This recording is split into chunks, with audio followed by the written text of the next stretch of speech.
मैं जनाब इम्तियाज जलील साहब को इस शेर के साथ दावत सुमन दूंगा। आगाज क्या है, अंजाम क्या होगा। आगाज क्या है, अंजाम क्या होगा, ये सोचा नहीं। हम तो दीवाने हैं, मजलूमों को इंसाफ दिलाएंगे। हम तो दीवाने हैं, मजलूमों को इंसाफ दिलाएंगे। जनाब इम्तियाज जलील साहब।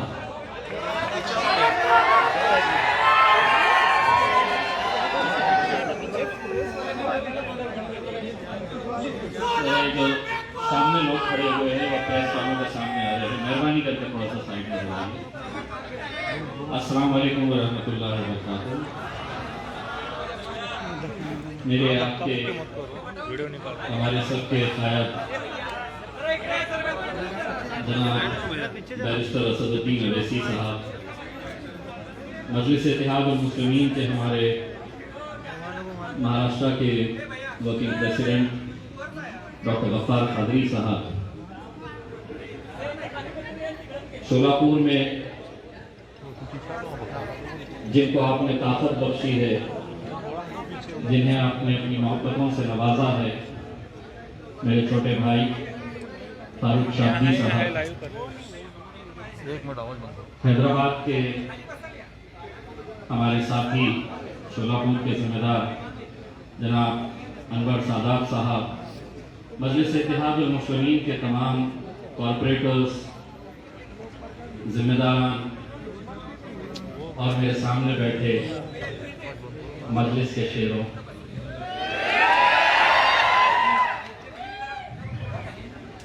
नफरतों की सियासत को चिकनाचूर करने हम आए हैं, तोड़ने हुक्मरानों का गुरूर हम आए हैं। ऐ खुदा हमारे इस सफर को कामयाबी अता कर,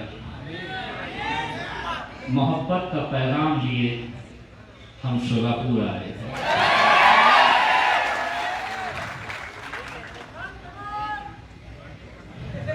अभी बहुत बोलना बाकी है। ये किस ज्ञानी ने कहा है, सबसे पहले तो मैं यहाँ मौजूद पत्रकारों से पूछना चाहता हूं कि शोलापुर में ऐसा कौन सा ज्ञानी है जो ये कहता है कि कोरोना है,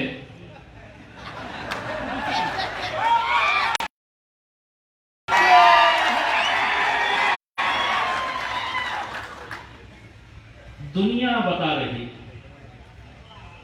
एक हॉल में, एक कमरे में, एक रिक्शे में, एक गाड़ी में, एक प्लेन में बैठना नहीं। असद साहब आए, बोले हॉल में बैठ जाओ। दिक्कत इसी बात के ऊपर है कि हर रोज रात में ये जितने भी ज्ञानी हैं कोरोना के साथ वार्तालाप करते हैं, चर्चा करते हैं। अब अगर खुले मैदान में इजाजत दे देते, हम आराम से दूर दूर बैठते। किसने दिया, मैं उसको फूल पिलाना चाहता।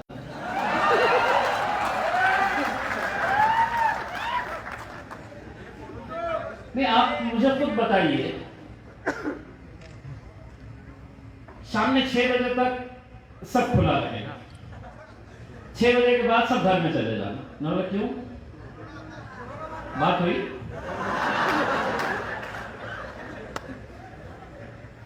संडे के दिन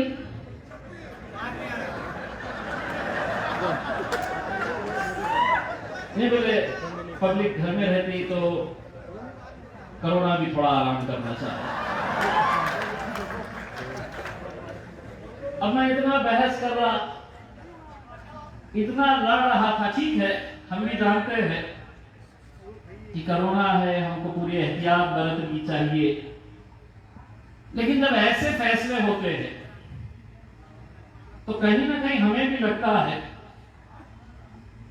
कितनी ज्ञानी सरकार महाराष्ट्र के अंदर बैठी है। अगर 3 पहियों की गाड़ी के ऊपर चल रही है तो आप समझ सकते हैं कि उनके दिमाग का लेवल कितना होगा। आज हमें यहां पर शोलापुर में आना ये कई दिनों से तय था और फारूक साहब ने बिल्कुल सही बताया है। महाराष्ट्र की पूरी जिम्मेदारी मेरे ऊपर और गफ्फार कादरी साहब के ऊपर। असद भाई बोले नहीं, शोलापुर मेरे पास रखूंगा मैं।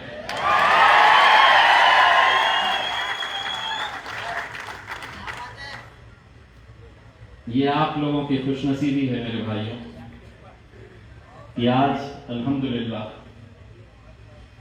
मुझे ये नहीं पता है, कुछ शहर और महाराष्ट्र के ऐसे हैं जिनका असद साहब का एक दिन का रिश्ता है औरंगाबाद, तो दूसरा शहर फारूक शाब्दी का है शोलापुर। चुनाव तो फारूक मेरे पास भी होने वाले हैं, आपके पास भी होने वाले हैं। अब आवाम तय करेगी क्या।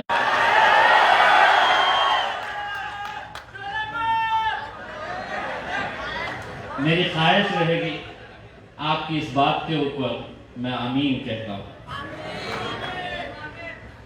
क्योंकि मुझे मालूम है कि शोलापुर की आवाम के अंदर जो एक मोहब्बत, नौजवानों के अंदर जो जोश, यहां पर मेरे सामने टोपी पहने हुए एक मौलाना साहब है, फारूक शाब्दी का जब तकरीर चल रही थी, उनका अगर बस चलता तो पत्रकारों के सरों के ऊपर से कूद के यहां आ जाते। यही जोश इंशाअल्लाह शोलापुर महानगर पालिका के अंदर मजलिस का झंडा लहराएगा।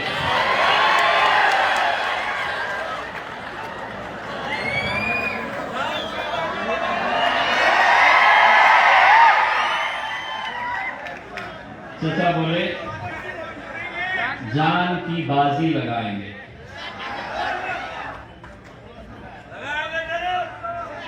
चाचा आप जान मान की बाजी मत लगाइएगा, इलेक्शन का दिन आया, बस धपा मारिएगा, जहां पतंग नजर आए वहां पर उड़ाइएगा। बहुत तकलीफ होने वाली है।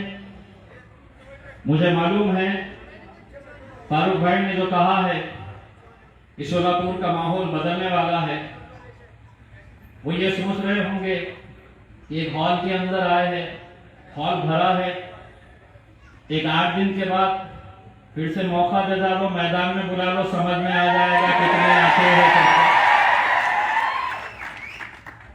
ये मोहब्बत मेरे भाइयों जो आप लोग मजलिस इत्तेहाद मुस्लिमीन के ऊपर उड़ाते हैं, बिल्कुल सही बात। फारूक शाब्दी ने आपको जो कहा कि मैं जिंदगी भर आप लोगों का एहसान चुका नहीं सकता हूं। मैं खुद आया था और उस वक्त मैंने नौजवानों के अंदर, मैंने हमारी माओ और बहनों में, बुजुर्गों के अंदर जो जोश, जो जज्बा देखा था, मुझे आज भी याद है। बहुत तेज बारिश हो रही थी किसी एक इलाके के अंदर, वहां पर सभा हो रही थी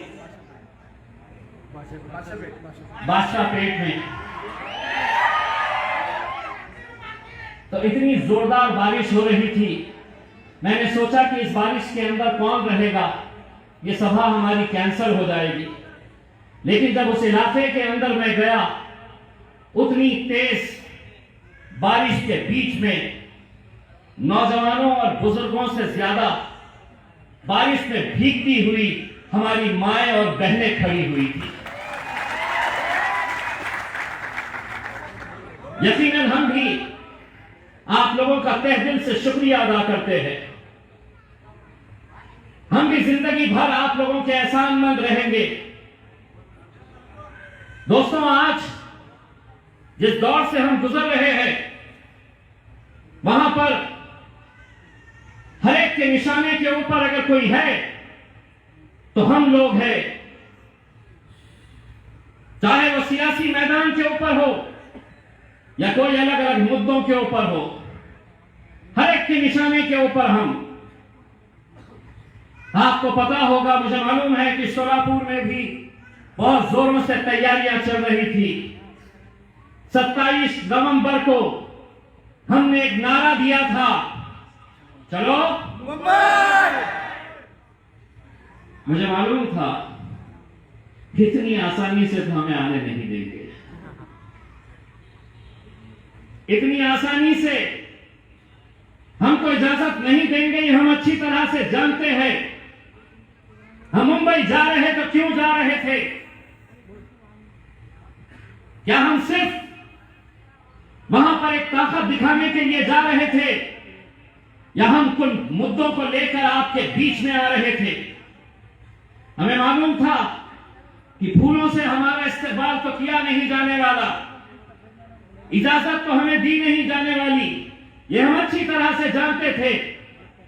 किन मंत्रियों के, किन राजनीतिक पार्टी के दबाव के अंदर मुंबई की पुलिस कुछ दिनों के बाद हमें एक पत्र देती है और कहती है कि 27 नवंबर को हम मुंबई में आपके चलो मुंबई के नारे को इजाजत नहीं देते। क्यों?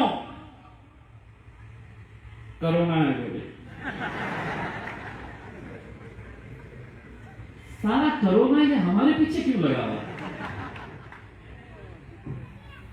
आप ये देखिए, पिछले हफ्ते शिवसेना, जिसकी सरकार, जिसका मुख्यमंत्री है, औरंगाबाद में एक भव्य मोर्चा निकालते हैं। 2 मंत्री आते हैं, उसमें एक मेंबर ऑफ पार्लियामेंट मुंबई से आता है, एक मोर्चा निकालते हैं।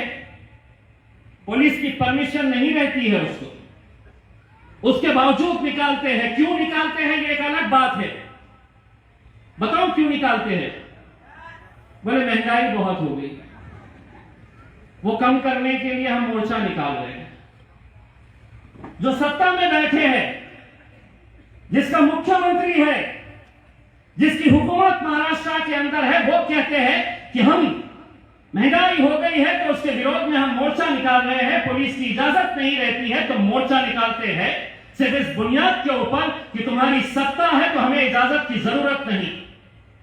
2 दिन बाद नागपुर के अंदर भारतीय जनता पार्टी बिना किसी इजाजत के नागपुर में मोर्चा निकालती है, आंदोलन करती है, कोई पुलिस की परमिशन नहीं रहती है। राष्ट्रवादी कांग्रेस के अजीत पवार साहब 3 सभाएं लेते हैं, बड़ी बड़ी सभाएं लेते हैं,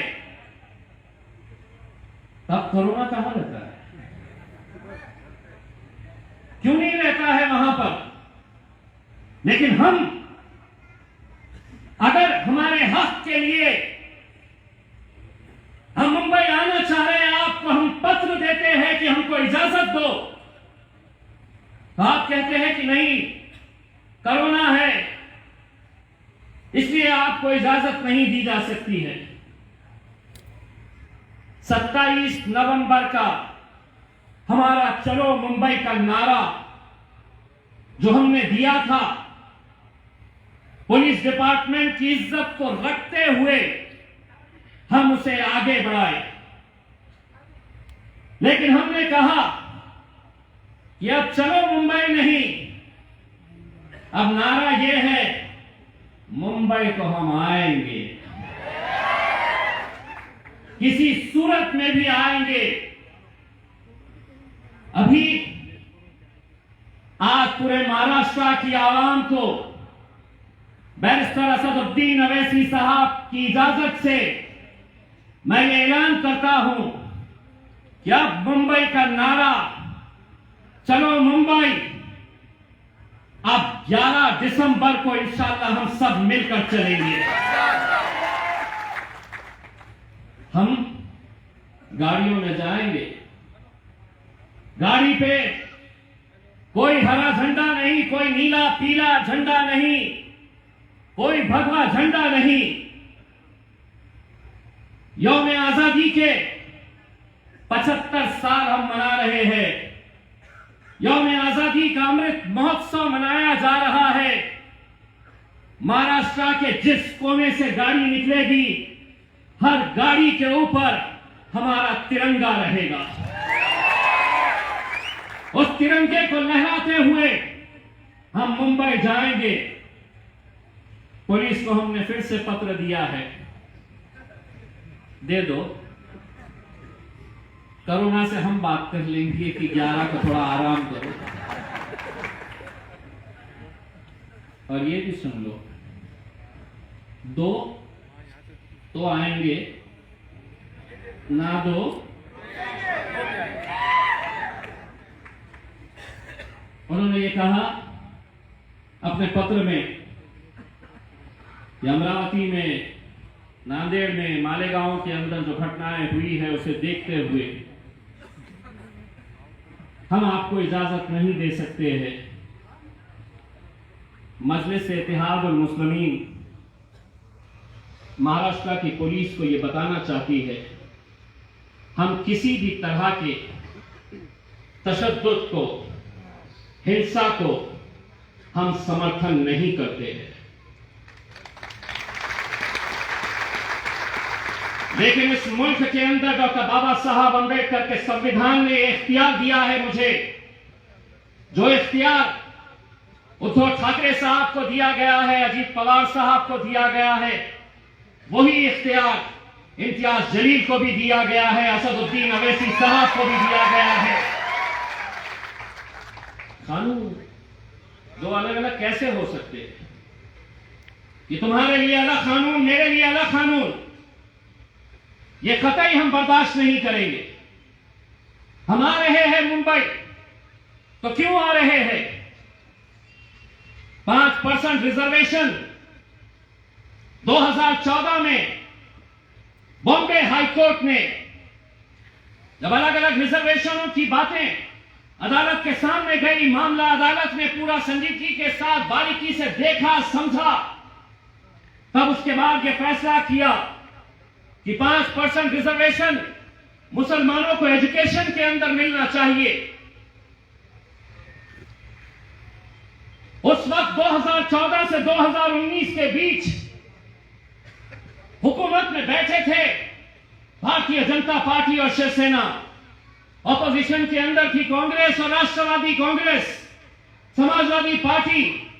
मैं खुद वारिस पठान के साथ आमदार था, वहां पर इनके मंत्री खड़े रहते, कांग्रेस के, एनसीपी के, समाजवादी पार्टी के नेता खड़े रहते और देवेंद्र फडणवीस को के साथ नाइंसाफी कर रहे हैं।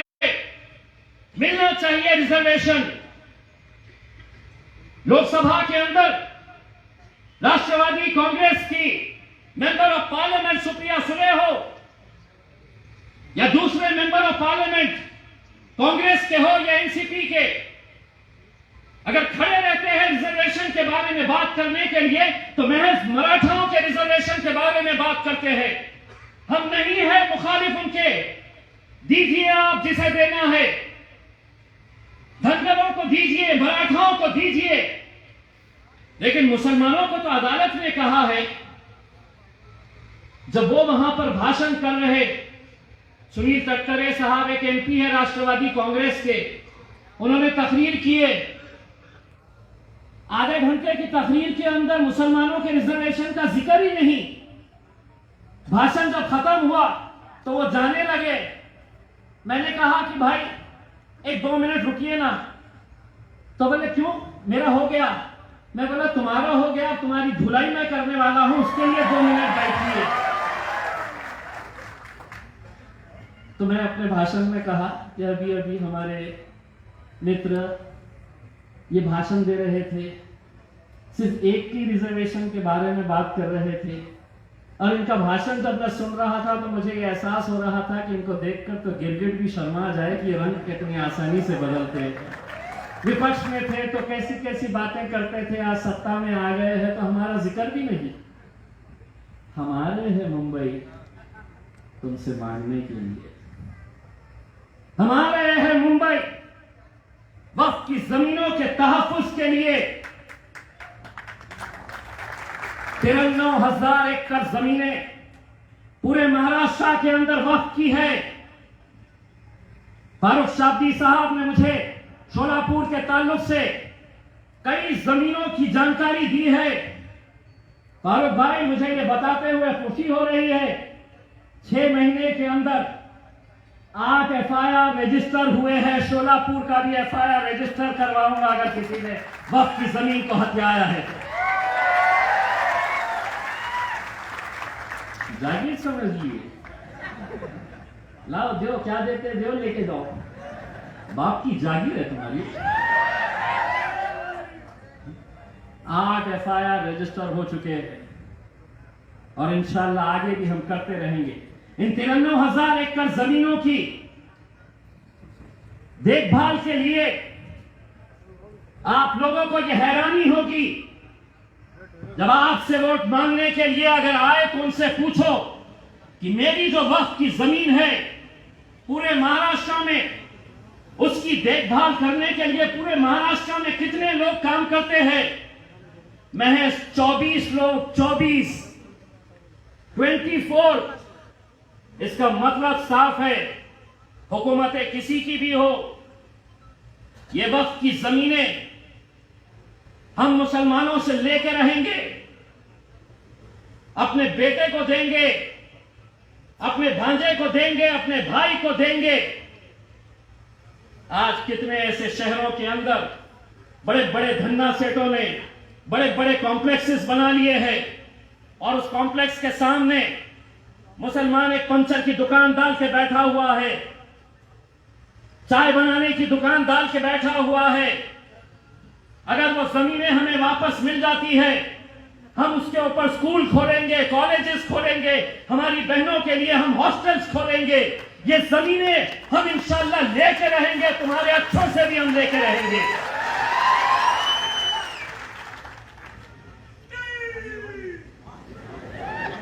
आपसे ये कहा जाएगा कि क्यों जा रहे हैं।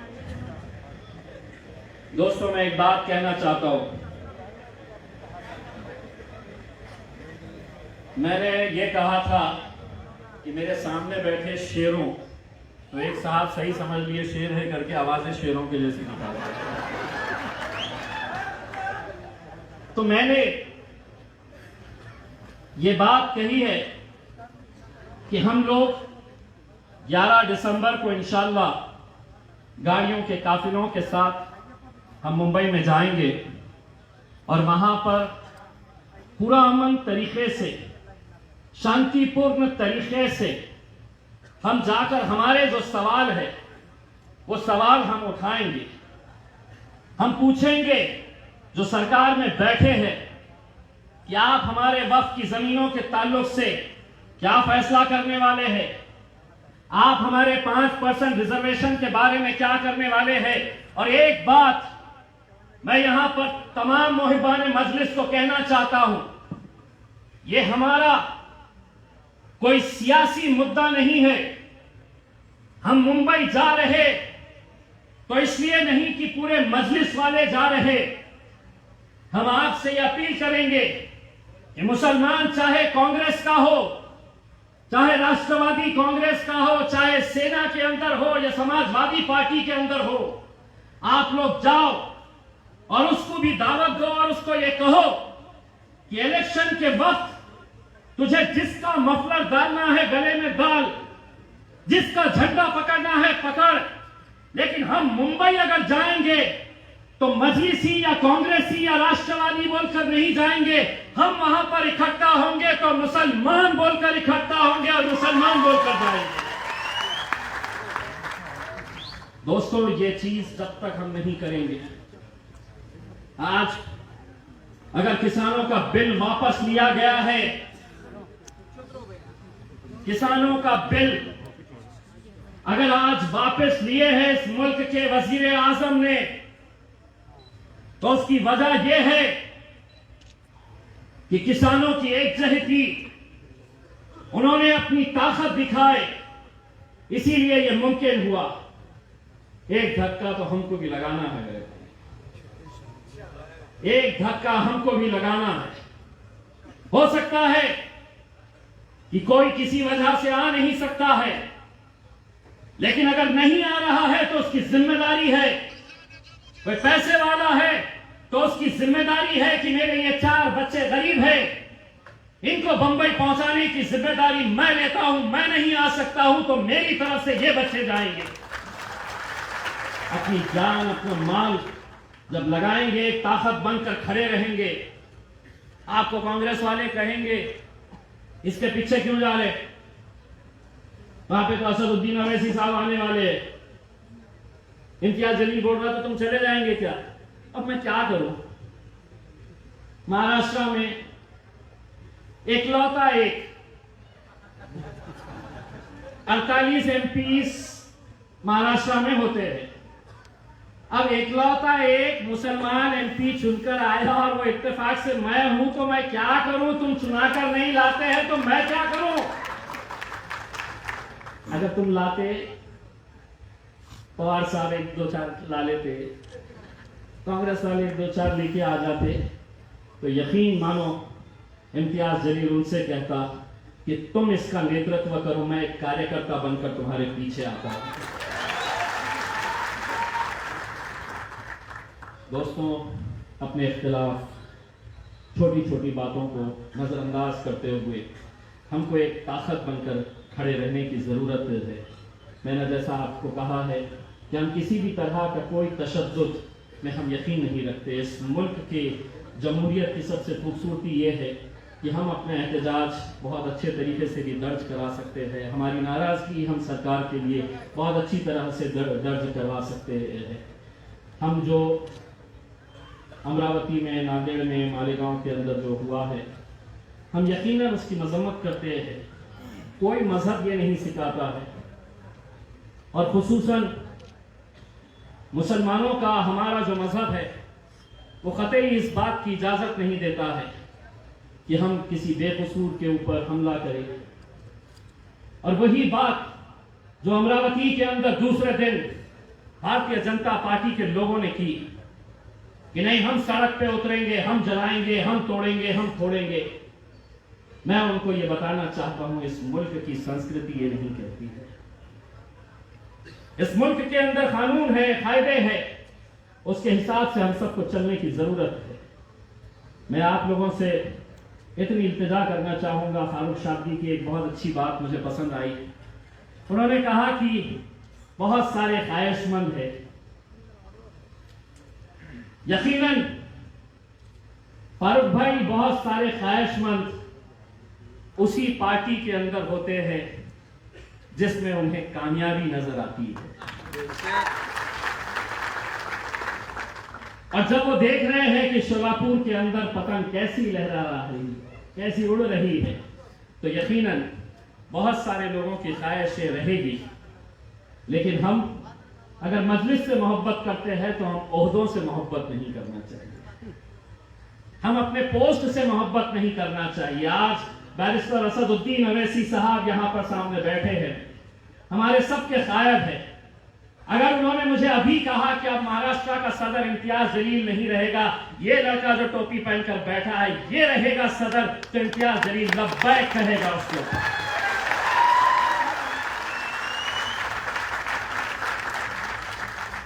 लेकिन हमारे पास महिला है मजलिस को,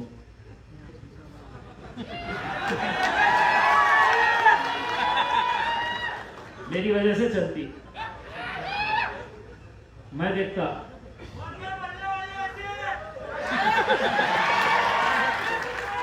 मैं यही बोलने वाला था।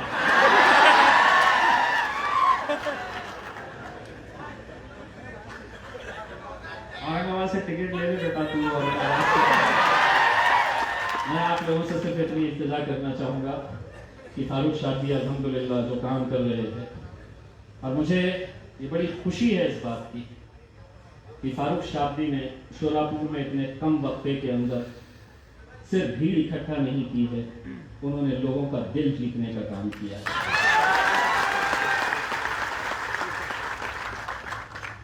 जाते जाते सिर्फ इतना कहूंगा, सुना है कांग्रेस वालों ने शोलापुर में भी जश्न मनाया कि किसानों का बिल वापस ले लिया है। 28 दिन से सुना है कांग्रेस भवन के सामने बहुत सारे किसान आंदोलन के ऊपर बैठे हैं।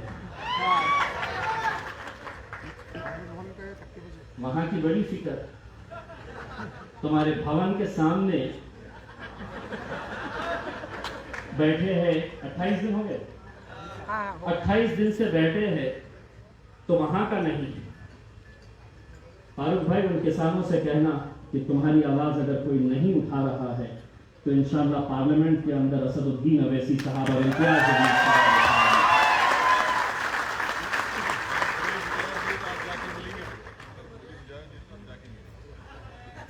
और यहाँ की जो पुलिस है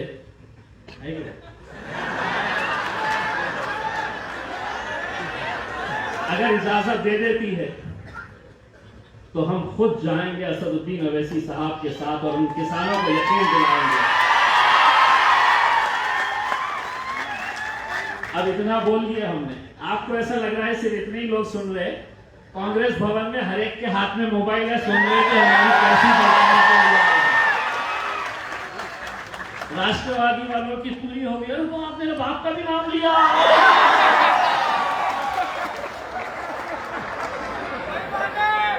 और ये दोनों ने अभी किससे शादी की है मालूम? बोलो बोलो, कितना अच्छा रिश्ता हुआ। कभी सोचे थे? जिंदगी गुजर गई, पूरी जिंदगी कांग्रेस वाले खड़े रहते तो सेना को गालियां, राष्ट्रवादी खड़े रहते तो सेना को गालियां। सेना का वजूद ही इस वजह से हुआ कि नहीं, कांग्रेस और राष्ट्रवादी को खत्म करना है। सत्ता की लालच कैसे